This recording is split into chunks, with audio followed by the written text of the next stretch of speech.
Hi guys, നമ്മളിന്ന് വന്നിട്ടുള്ള എന്താണെന്ന് വെച്ചിട്ടുണ്ടെങ്കിൽ നമ്മുടെ സുവോളജിയുടെ റെക്കോർഡിൻ്റെ വീഡിയോ ആയിട്ടാണ്. അപ്പോൾ സംഭവം എന്താണെന്ന് വെച്ചിട്ടുണ്ടെങ്കിൽ ബോട്ടണിയുടെ റെക്കോർഡിൻ്റെ വീഡിയോയുടെ താഴെ നോക്കുകയാണെന്നുണ്ടെങ്കിൽ കുറേ അധികം കമൻസ് വന്നിട്ടുണ്ടായിരുന്നു.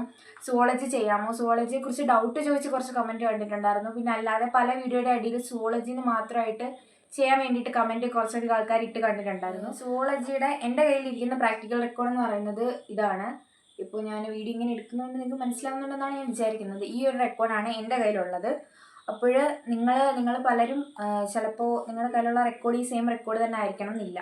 പക്ഷെ നിങ്ങൾ ശ്രദ്ധിക്കേണ്ട ഒരു കാര്യം എന്താണെന്ന് വെച്ചിട്ടുണ്ടെന്നുണ്ടെങ്കിൽ ഈ ഒരു റെക്കോർഡിനകത്ത് നമുക്ക് സുവോളജിയിൽ നമുക്ക് വരയ്ക്കാനുള്ള പടവും റെക്കോർഡിൻ്റെ പേജസും തമ്മിൽ നല്ല വ്യത്യാസം വരുന്നുണ്ട്.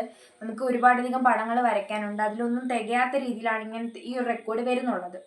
അപ്പോൾ അതിൽ നമ്മൾ വരയ്ക്കേണ്ട ഓർഡർ അതിന് ഞങ്ങൾക്ക് ഫസ്റ്റ് സ്കൂളിൽ നിന്ന് പറഞ്ഞിട്ടുണ്ടായിരുന്നെന്ന് വെച്ചിട്ടുണ്ടെങ്കിൽ ഒരു ലാബ് മാനുവലിൻ്റെ ഒരു ചെറിയൊരു PDF എനിക്ക് കിട്ടിയിട്ടുണ്ടായിരുന്നു. പക്ഷേ അതിലുള്ളത് പോലൊന്നും അല്ല, വേറൊരു ഓർഡറിൽ വരയ്ക്കാനാണ് സ്കൂളിൽ നിന്ന് പറഞ്ഞിട്ടുള്ളത്.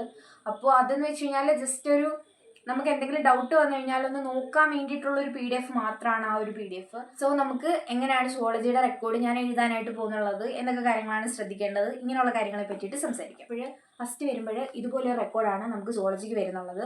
മാത്രമല്ല അതിൽ നമ്മുടെ ബോട്ടണിയുടെ റെക്കോർഡ് പോലെ ഒരു 4 ഇൻഡെക്സ് പേജ് വരുന്നുണ്ട്.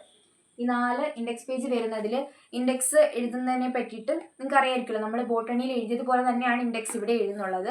അപ്പോൾ ഇൻഡെക്സിനെ പറ്റിയിട്ടുള്ള കുറച്ച് കാര്യങ്ങൾ ഞാൻ അങ്ങോട്ട് വരുമ്പോഴത്തേക്ക് പറയുന്നത്. അപ്പോഴേ ഇൻഡെക്സിൽ ഫസ്റ്റ് കൊടുത്തേക്കുന്നത് പ്രാക്ടിക്കൽസ് ഫോർ ക്ലാസ് 11th ആണ്. അത് നമ്മുടെ ബോട്ടണിയിലും അങ്ങനെ തന്നെ ആയിരുന്നു. അതിൽ വരുന്നുള്ളത് ഐഡന്റിഫിക്കേഷൻ ഓഫ് ഇൻവെർട്ടിബ്രേറ്റ് ആനിമൽസ് ആണ് ഫസ്റ്റ് വരുന്നത്. അത് കഴിഞ്ഞിട്ട് പിന്നെ ഐഡന്റിഫിക്കേഷൻ ഓഫ് വെർട്ടിബ്രേറ്റ് ആനിമൽസും, പിന്നെ അത് കഴിഞ്ഞിട്ട് ഫിസിയോളജിയാണ്. ഫിസിയോളജിയിൽ വരുന്നുള്ള എന്താണെന്ന് വെച്ചിട്ടുണ്ടെന്നുണ്ടെങ്കിൽ identification of models of human organs ആണ്. ഫിസിയോളജിയിലെ ഹേർട്ട്, കിഡ്നി, ബ്രെയിൻ, ഐ അതൊക്കെയാണ് വരുന്നുള്ളത്. പിന്നെ ഓസ്റ്റിയോളജി വരുന്നുണ്ട്. അതിൽ human skeleton, fibrous joints, cartilaginous joints, synovial joints ഒക്കെയാണ് ഉള്ളത്. പിന്നെ അത് കഴിഞ്ഞിട്ട് ഞാൻ അതാണ് ഈ പറഞ്ഞ PDF പ്രശ്നം എന്താണെന്ന് വെച്ചിട്ടുണ്ടെങ്കിൽ അതെല്ലാം കഴിഞ്ഞിട്ട് ഇതിൽ കൊടുത്തേക്കുന്ന എന്താണെന്ന് വെച്ചിട്ടുണ്ടെന്നുണ്ടെങ്കിൽ ബയോ കെമിക്കൽ എക്സ്പെരിമെൻ്റ് ആണ്. അതിൽ ടെസ്റ്റ് ഫോർ ഗ്ലൂക്കോസ് ഉണ്ട്, സ്റ്റാർച്ച് ഉണ്ട്, പ്രോട്ടീൻ ഉണ്ട്, പിന്നെ സ്ലൈഡ് പ്രിപ്പറേഷൻ ഉണ്ട്. അത് ഹ്യൂമൻ ബ്ലഡ് വെച്ചിട്ടുള്ളതാണ്. പിന്നെ slide preparation human cheek epithelium. പിന്നെ അത് കഴിഞ്ഞിട്ടാണ് ഇതിനകത്ത് മോർഫോളജി ആൻഡ് അനാട്ടമി ഒക്കെ കൊടുത്തിട്ടുള്ളത്. എന്ന് വെച്ചിട്ടുണ്ടെങ്കിൽ നമ്മുടെ ക്ലാസ് 11ന്റെ എക്സ്പെരിമെൻസിൽ വരുന്നുള്ളത് കൊണ്ടായിരിക്കാം ഇത് അതിൻ്റെ ഇടയ്ക്ക് മിക്സ് ചെയ്തിട്ട് ഇങ്ങനെ കൊടുത്തിട്ടുള്ളത്. പക്ഷേ ആ ഒരു ഓർഡറിലല്ല ഞാൻ ഈ പറയാൻ പോകുന്ന ഇത് ഈ ഒരു ഓർഡറിലൊന്നും ആയിരിക്കില്ല. അതുകൊണ്ട് നിങ്ങൾ അതൊന്ന് ശ്രദ്ധിച്ചിട്ട് നിങ്ങളുടെ സ്കൂളിൽ നിന്നും കൂടെ പറയുന്നത് അനുസരിച്ചിട്ട് എഴുതാനായിട്ട് ശ്രദ്ധിക്കുക. ഇതിനകത്ത് പ്രാക്ടിക്കൽസ് ഫോർ ക്ലാസ് 12th വരുന്നതിനകത്താണ് embryology, TS of testis, ovary, ബ്ലാസ്റ്റിലൊക്കെ വരുന്നുള്ളത്. പിന്നെ ഹിസ്റ്റോളജിയിൽ സ്ട്രേറ്റഡ് മസിൽസും നോൺ സ്ട്രേറ്റഡ് മസിൽസും കാർഡിയാക് മസിൽസും ഒക്കെ വരുന്നുണ്ട്.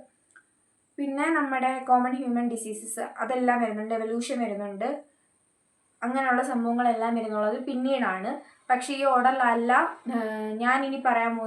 ഞാൻ എഴുതാൻ പോകുന്ന സുവോളജിയുടെ റെക്കോർഡിൽ ഞാൻ എഴുതുന്നുള്ളത്.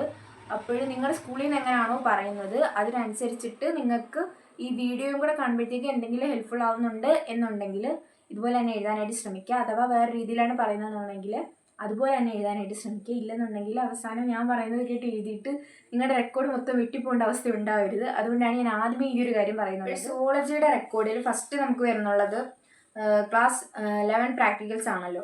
അപ്പോഴതിൽ invertebrates, identification of invertebrate animals ആണ്.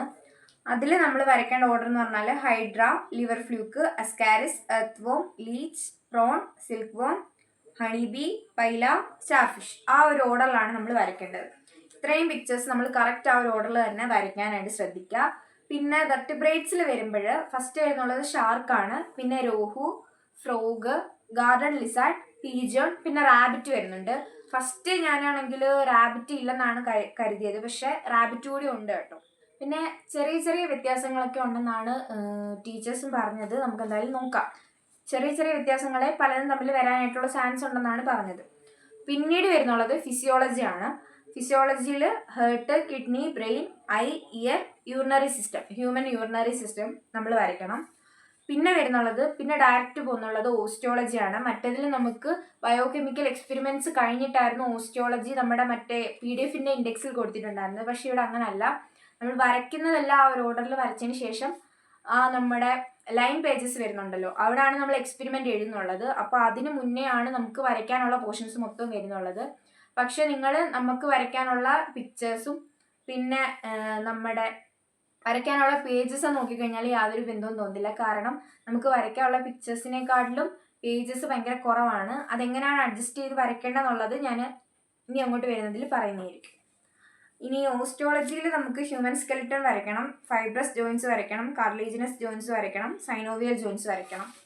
സൈനോവിയൽ ജോയിൻസ് ഇവിടെയാണ് നിങ്ങൾ ശ്രദ്ധിക്കേണ്ട കാര്യം. സൈനോവിയൽ ജോയിൻസ് ഒക്കെ ഒരു പേജിൽ തന്നെ വരയ്ക്കണം എന്നാണ് പറഞ്ഞത്. പക്ഷേ ഈ ഒരു PDF നോക്കിയപ്പോഴത്തേക്കും 2 പേജസിലായിട്ടാണ് വരച്ചിട്ടുള്ളത്. അങ്ങനെ വരച്ചാലും മതി. പക്ഷേ നമ്മൾ അറിഞ്ഞിരിക്കേണ്ട ഒരു കാര്യം എന്ന് വെച്ച് കഴിഞ്ഞാൽ നമുക്ക് വരയ്ക്കാനുള്ള പിക്ചേഴ്സും നമുക്കുള്ള വൈറ്റ് പേപ്പേഴ്സും ഏകദേശമെങ്കിലും കറക്റ്റായിട്ട് വരുന്ന രീതിക്ക് വരയ്ക്കാനായിട്ട് ശ്രദ്ധിക്കണം. ഇല്ലെന്നുണ്ടെങ്കിൽ പിന്നെ അവസാനം നമുക്ക് പേജസ് ഇല്ലാതായി പോകും. അതുകൊണ്ടാണ് ഞാൻ പറയുന്നത്. വരയ്ക്കുള്ളത് മോർഫോളജി ആൻഡ് അനാട്ടമിയിൽ വരുന്നതാണ്. ഡൈജസ്റ്റീവ് സിസ്റ്റം ഓഫ് കോക്രോച്ചും വിസറ ഓഫ് റോഗും. ഇത് രണ്ടും മാത്രം നമ്മൾ വരച്ചാൽ മതി, വേറൊന്നും വരയ്ക്കേണ്ടതിൽ. പിന്നെ അതിനുശേഷം ഉടനെ നമ്മൾ വരയ്ക്കേണ്ടത് എംബ്രിയോളജി ആണ്. എംബ്രിയോളജിയിൽ TS ഓഫ് ടെസ്റ്റിസും TS of ovary, TS of ബ്ലാസ്റ്റുല, ഇത് 3 നമ്മൾ വരയ്ക്കേണ്ടതായിട്ടുണ്ട്. ഇത് 3 ഒരു പേജിൽ വരയ്ക്കാനാണ് പറഞ്ഞിട്ടുള്ളത് ഇതിൽ. പക്ഷേ എനിക്ക് തോന്നുന്നില്ല ഇത് 3 ഒരു പേജിൽ വരയ്ക്കാൻ നടക്കുമെന്ന്. പക്ഷേ നമ്മുടെ പേജസിനനുസരിച്ചിട്ട് എങ്ങനെയാണെന്ന് വെച്ചാൽ നോക്കിയിട്ടാണ് ഞാൻ വരയ്ക്കാനായിട്ട് പോകുന്നുള്ളത്. പിന്നെ വരുന്നുള്ളത് ഹിസ്റ്റോളജി ആണ്. ഹിസ്റ്റോളജിയും സ്ട്രേറ്റഡ് മസിൽസും നോൺ സ്ട്രേറ്റഡ് മസിൽസും കാർഡിയാക് മസിൽസും ആണ്. അതെല്ലാം ഒരു പേജിൽ തന്നെ വരയ്ക്കാനാണ് ഇതിൽ പറഞ്ഞിട്ടുള്ളത്. പക്ഷേ ഒരു പേജിൽ വരയ്ക്കൽ നടക്കുമോ എന്നൊന്നും അറിഞ്ഞുകൂടാ. ഇനി ഞാൻ വരച്ച് തുടങ്ങുമ്പോഴേ എനിക്കതിനെക്കുറിച്ച് ഡീറ്റെയിൽ ആയിട്ട് പറയാനായിട്ട് പറ്റത്തുള്ളൂ. ലാബ് മാനുവലിൻ്റെ PDF നിങ്ങളുടെ കയ്യിൽ, ഈ ഒരു ലാബ് മാനുവലിൻ്റെ PDF നിങ്ങളുടെ കയ്യിൽ കിട്ടിയിട്ടില്ല എന്നുണ്ടെങ്കിൽ നിങ്ങൾക്ക് ഇതുപോലെ ഒരു സുവോളജി ലാബ് മാനുവൽ നമ്മുടെ ഏതെങ്കിലുമൊക്കെ ബുക്ക് സ്റ്റോളിൽ നിന്ന് വാങ്ങിക്കാനായിട്ട് കിട്ടും. ഇത് ഞാനിവിടെ അടുത്തൊരു ബുക്ക് സ്റ്റോളിൽ നിന്ന് വാങ്ങിച്ചതാണ്. ഇത് ന്യൂജ്യോതി പബ്ലിക്കേഷൻസിൻ്റെ സുവോളജി ലാബ് മാനുവലാണ്. അപ്പോൾ ഈ ഒരു ലാബ് മാനുവൽ പക്ഷേ എനിക്ക് തോന്നുന്നു മിക്ക ആൾക്കാരും ഈ ഒരു ലാബ് മാനുവൽ എടുത്ത് നോക്കിക്കഴിഞ്ഞാൽ അവർക്ക് കൂടുതലുമായിട്ട് വലുതായിട്ടൊന്നും മനസ്സിലാവാനായിട്ട് പോകുന്നില്ല. ഇതിൽ മൊത്തം കുറേ കോംപ്ലിക്കേറ്റഡ് ആയിട്ടാണ് കൊടുത്തിട്ടുള്ളത്. സംഭവം എന്താണെന്ന് വെച്ച് കഴിഞ്ഞാൽ സംഭവം എല്ലാം സിമ്പിളാണ്. പക്ഷേ ഇതിൽ നമുക്ക് എക്സാമിന് വേണ്ടിയിട്ടുള്ള കാര്യങ്ങളും ഇൻഡെക്സ് ആയിട്ടൊന്നും അല്ല ഇതിൽ കൊടുത്തിട്ടുള്ളത്. ഇതിനകത്ത് ഇൻഡെക്സ് എന്ന് പറയുന്നൊരു സംഭവമില്ല. ഇതിൽ കണ്ടൻസ് എന്ന് പറഞ്ഞിട്ട് ഇങ്ങനെയാണ് കൊടുത്തിട്ടുള്ളത്. പിന്നെ അത് കഴിഞ്ഞിട്ട് ഡയറക്റ്റ് ഓരോ സംഭവങ്ങളായിട്ട് പോവാണ്. ഇതിൽ ഞാൻ പറഞ്ഞ ആ ലാബ് മാനുവലിൻ്റെ അതേ ഒരു ഇൻഡെക്സിൻ്റെ ഫോർമാറ്റിലാണ് ഈ ഒരു സുവോളജിയുടെ ലാബ് മാനുവൽ വരുന്നുള്ളത്. പക്ഷേ എൻ്റെ അടുത്ത് ഞങ്ങളുടെ സ്കൂളിൽ നിന്ന് പറഞ്ഞിട്ടുള്ളതെന്ന് വെച്ച് കഴിഞ്ഞാൽ ആ ഒരു രീതിക്ക് വരയ്ക്കാനല്ല. സോ ഞാൻ അങ്ങനെ അല്ല വരയ്ക്കുന്നുള്ളത്. നിങ്ങൾ അങ്ങനെയാണ് വരയ്ക്കുന്നുള്ളതെന്നുണ്ടെങ്കിൽ ഈ ഒരു ലാബ് മാനുവലൊക്കെ നിങ്ങൾക്ക് ഭയങ്കരമായിട്ട് ഉപകാരപ്പെടുന്നതായിരിക്കും. പിന്നെ ഈ ലാബ് മാനുവൽ വാങ്ങിക്കുമ്പോൾ നിങ്ങൾ പ്രത്യേകം ശ്രദ്ധിക്കേണ്ട ഒരു കാര്യം എന്ന് വെച്ചിട്ടുണ്ടെങ്കിൽ ഇതിനകത്ത് ലങ്സ് ഉണ്ട്. ലങ്സ് നമുക്ക് ഇപ്രാവശ്യം വരയ്ക്കാനായിട്ടില്ല. ലങ്സ് ഒന്നും ഇല്ല നമുക്ക്. അതാണ് ഞാൻ പറഞ്ഞത്, കഴിഞ്ഞ വർഷത്തെക്കാളും ചെറിയ വ്യത്യാസം ഉണ്ടെന്ന് പറഞ്ഞതിൽ ലങ്സ് നമുക്ക് വരയ്ക്കാനായിട്ടില്ല. പക്ഷേ ഇതിലെ ലങ്സ് ഒക്കെ കൊടുത്തിട്ടുണ്ട്. ഇതൊന്നും നമുക്കില്ല, ഇതൊന്നും നമുക്ക് വരയ്ക്കാനായിട്ടില്ല. ഇപ്പം ചിലതിൻ്റെയൊക്കെ കമൻസ് അത്യാവശ്യം ഭയങ്കര ലെന്തിലുള്ള കമൻസ് ആണ്. അപ്പോൾ നിങ്ങൾക്ക് നോക്കിയിട്ട് എങ്ങനെയാണെന്ന് വെച്ച് കഴിഞ്ഞാൽ സ്കൂളിൽ നിന്ന് പറയുന്നതും കൂടെ നോക്കിയതിന് ശേഷം നിങ്ങൾ വരയ്ക്കാനായിട്ട് ശ്രമിക്കുക. ഈ സ്ലൈഡ് പ്രിപ്പറേഷൻ ഞാൻ പറഞ്ഞ സംഭവം എന്താണെന്ന് വെച്ചിട്ടുണ്ടെങ്കിൽ ഈ സ്ലൈഡ് പ്രിപ്പറേഷനും സംഭവങ്ങളും എക്സ്പെരിമെൻറ്റ്സ് ഒക്കെ ഇതിൽ വിശദീകരിച്ച് കൊടുത്തിട്ടുണ്ട്. പക്ഷേ അതിനുശേഷം പിന്നെ കുറേ സംഭവങ്ങൾ ഇങ്ങനെ കൊടുത്തിട്ടുണ്ട്. എന്നാണ്ട് ഇത് കണ്ടില്ലേ, കളർ ബ്ലൈൻഡ്നെസ് എന്നൊക്കെ പറഞ്ഞിട്ട് കുറേ സംഭവങ്ങൾ കൊടുത്തിട്ടുണ്ട് ഇതിൽ. പക്ഷേ ഇതൊന്നും അങ്ങനെ ഇതിനെക്കുറിച്ച് എനിക്ക് ഡീറ്റെയിൽഡ് ആയിട്ട് അറിഞ്ഞുകൂടാ. കാരണം നമ്മൾ പ്രാക്ടിക്കലൊന്നും ചെയ്ത് നോക്കിയിട്ടൊന്നുമില്ല. ജസ്റ്റ് റെക്കോർഡ് മാത്രം എഴുതുന്നേ ഉള്ളൂ. അപ്പോൾ ഇതൊക്കെ അതിൽ വരുന്നതാണോ ഇല്ലയോ എന്നൊന്നും എനിക്ക് അറിഞ്ഞുകൂടാ. പക്ഷേ നമുക്കിപ്പം റെക്കോർഡ് കംപ്ലീറ്റ് ചെയ്യുന്നതിനുമായിട്ട് ബന്ധപ്പെട്ടിട്ട് പറയുകയാണെന്നുണ്ടെങ്കിൽ ഇതിനകത്തുള്ള ആ ഒരു പിക്ചേഴ്സ് മാത്രമേ നമുക്കിപ്പോൾ ആവശ്യമുള്ളൂ. ആ ലൈനുള്ള പേജസിലെല്ലാം നമ്മൾ ഓരോ കാര്യങ്ങൾ എഴുതുന്നുള്ളത് നമ്മൾ സ്വന്തമായിട്ട് നമ്മുടെ ലാബിൽ പോയിട്ട് പ്രാക്ടിക്കൽസ് ചെയ്ത് നോക്കിയതിന് ശേഷമാണ്. അതുകൊണ്ടാണ് ഇപ്പോൾ എല്ലാ ടീച്ചേഴ്സും റെക്കോർഡ് കംപ്ലീറ്റ് ചെയ്യാൻ പറയുമ്പോഴത്തേക്കും നിങ്ങൾ പിക്ചേഴ്സ് എല്ലാം വരയ്ക്കുക. നമ്മുടെ ആ ലൈനിട്ട പേജസിലുള്ളത് പിന്നീട് എഴുതാമെന്ന് പറയുന്നതിൻ്റെ മെയിൻ റീസൺ അതുകൊണ്ടാണ്. അപ്പോൾ എവിടം വരെയാണ് വരയ്ക്കേണ്ടതെന്നുള്ളത് നിങ്ങൾക്കിപ്പോൾ ക്ലിയർ ആയിട്ടാണെന്ന് ഞാൻ വിചാരിക്കുന്നുണ്ട്. കുറേ സംഭവങ്ങൾ വരച്ചതിന് ശേഷമാണ് നമുക്ക് പിന്നെ ബയോകെമിക്കൽ എക്സ്പെരിമെൻറ്റ്സ് വരുന്നുള്ളത്. പിന്നെ കോമൺ ഹ്യൂമൻ ഡിസീസസ് എവല്യൂഷൻ എന്നൊക്കെ പറഞ്ഞിട്ട് കുറച്ച് സംഭവങ്ങളുണ്ട്. അതൊക്കെ എവിടെ വരുന്നത്, ഏത് ഓർഡറിലാണെന്നുള്ളതിന് എനിക്ക് അറിഞ്ഞൂടാ. അപ്പോൾ നിങ്ങൾ നിങ്ങളുടെ സ്കൂളിലെ ടീച്ചേഴ്സുമായിട്ട് സംസാരിച്ചിട്ട് അവരെങ്ങനെയാണ് പറയുന്നത് എന്നുള്ളത് നോക്കിയതിന് ശേഷം ഈ വീഡിയോ ഫോളോ ചെയ്തെങ്കിൽ ഈ വീഡിയോ ഫോളോ ചെയ്ത്, അല്ലെങ്കിൽ എങ്ങനെയാണോ അവർ പറയുന്നുള്ളത് അതിനനുസരിച്ച് വരയ്ക്കാനായിട്ട് ശ്രമിക്കുക. നമ്മുടെ ബോട്ടണിയുടെ പാർട്ട് 3 വീഡിയോ ഉറപ്പായിട്ട് വരുന്നതായിരിക്കും. പിന്നെ ബോട്ടണിയുടെ പാർട്ട് 3 വീഡിയോയിൽ മാത്രമായിട്ട് ഒതുക്കാനായിട്ട് ഉദ്ദേശിക്കുന്നില്ല.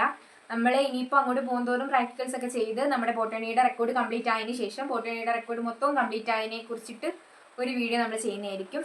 പിന്നെ അതുപോലെ തന്നെ ബോട്ടണിയുടെ റെക്കോർഡിൻ്റെ ഒരു പ്ലേലിസ്റ്റ് നമ്മുടെ ചാനൽ ഉണ്ടാക്കിയിട്ടുണ്ട്. അപ്പം ഇതുവരെയും നമ്മുടെ ചാനലിൽ ഒരു വീഡിയോസും കാണാത്ത ആരെങ്കിലും ഈ വീഡിയോ കാണുന്നുണ്ടെന്നുണ്ടെങ്കിൽ ഉറപ്പായിട്ടും നിങ്ങൾ പോയിട്ട് ആ പ്ലേലിസ്റ്റ് ഒന്ന് ചെക്ക് ചെയ്യുക. അതിനകത്ത് നമ്മുടെ ബോട്ടണിയുടെ റെക്കോർഡ് എങ്ങനെ എഴുതണം, നമ്മളത് കംപ്ലീറ്റ് ചെയ്യുന്നതിൻ്റെ പാർട്ട് 2 വീഡിയോ വരെ അപ്ലോഡ് ചെയ്തിട്ടുണ്ട്. അതുപോലെ തന്നെ ഒരുപാടധികം നല്ല വീഡിയോസ് ആയിട്ട് നമ്മുടെ ചാനൽ നമ്മൾ ഇനിയും വരുന്നതായിരിക്കും. അപ്പോൾ ഇന്നത്തെ വീഡിയോ ഇത്രയൊക്കെ ഉള്ളൂ. വീഡിയോ ഇഷ്ടപ്പെട്ട ഉറപ്പായിട്ടും ലൈക്ക് ചെയ്യുക, നമ്മുടെ ചാനൽ ഉറപ്പായിട്ടും സബ്സ്ക്രൈബ് ചെയ്യുക, ഫ്രണ്ട്സിനൊക്കെ ഷെയർ ചെയ്യുക. നമ്മുടെ ഈ ഒരു സുവോളജി റെക്കോർഡിനെ പറ്റിയിട്ടുള്ള എന്തെങ്കിലും ഡൗട്ട്സ് കാര്യങ്ങൾ അതെല്ലാം നിങ്ങൾ ഉറപ്പായിട്ടും കമന്റിലൂടെ അറിയിക്കാനായിട്ട് ശ്രദ്ധിക്കുക. അപ്പോൾ എല്ലാവർക്കും ഓക്കെ ബൈ.